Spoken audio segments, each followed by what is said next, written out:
Have you ever had a moment when you're trying to remember something, but the recollection of the memory has left you?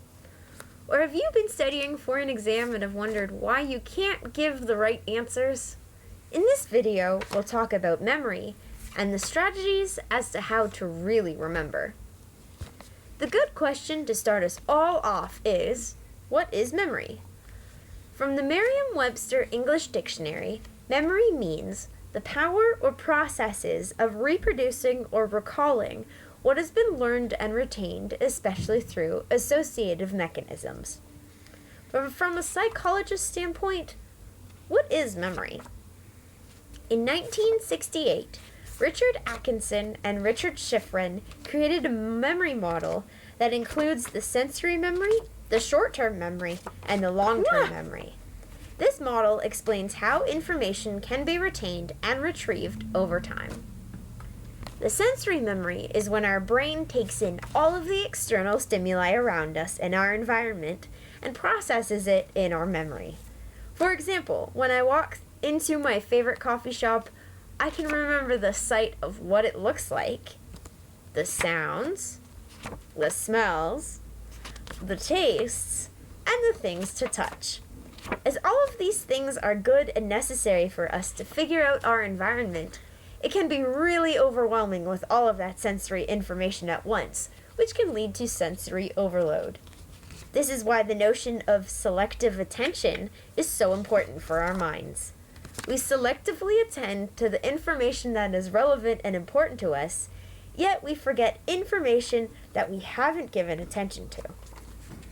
The predominant senses used for sensory memory are iconic memories, which describe the visual stimuli, and echoic memories, which describe the auditory stimuli. Short-term memory is the second aspect of memory talked about in the Atkinson-Schifrin model of memory. Short-term memory, defined by the textbook, is the memory system that can hold information only briefly after the trace of the stimulus decays. For example, to continue with the coffee shop example from previous, if the barista introduces themselves to me and gives me their number, I have to repeat their name and number over and over again to remember who they are and how to contact them. Although that time can be limited. It takes about 10 to 12 seconds for the image and the information to fade unless it's repeated and forced into short-term memory. As there is a short amount of time, there are several ways for people to be able to remember short-term memory a little better. One memory technique is called chunking, which is when you organize a stimulus or a group of stimuli together as a distinct piece of information. For example, I can easily remember doubles in phone numbers as opposed to when I have a random selection of numbers, which makes it hard to remember. What also can occur when information is given is something called the serial position effect, both with primacy and recency effects. This basically means that in a set of information, only the first stimuli and the last stimuli are remembered in a series. For example, in a set of numbers, the first number and the last number can be remembered, but everything else is kind of hard, and you easily forget it. The third and final stage of this model of memory is long-term memory. This type of memory is a relatively permanent memory, as some disorders like amnesia and Alzheimer's can affect the long-term memory. This memory can be broken down into 4 parts: explicit, implicit, retrospective, and prospective. I'm going to explain those to you, so no worries. Explicit memories are a certain type of memories that are clear and distinct. Implicit memories are memories that are suggested but not plainly expressed.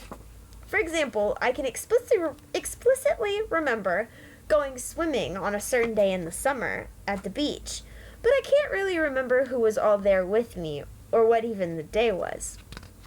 Retrospective memory are memories from past events, activities, and learning experiences that you've had, whereas prospective memories are the certain type of memories to perform in the future.